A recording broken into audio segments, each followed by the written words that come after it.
મારું નામ સોરઠિયા રીવા છે. હું ધોરણ 6 માં અભ્યાસ કરું છું.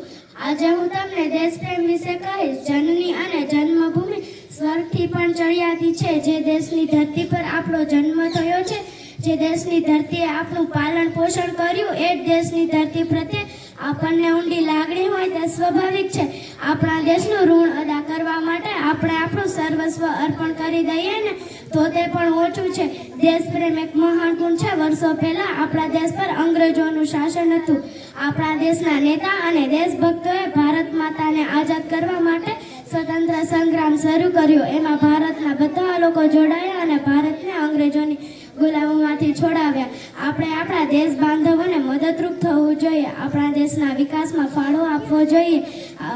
વિદ્યાર્થીઓને સારી રીતે અભ્યાસ કરીને, ખેડૂતોને વધુ અનાજ પકવીને, કામદારોને વધુ ઉત્પાદન કરીને, શિક્ષકોને સારી રીતે ભણાવીને એવી રીતે દેશની સેવા કરી શકાય છે. આપણે સૌ નાત જાતના, ઉચ્ચ નીચના, અમીર ગરીબ અને શેઠ મજૂરના ભેદભાવ ભૂલીને દેશનો વિકાસ કરવા તત્પર રહેવું જોઈએ.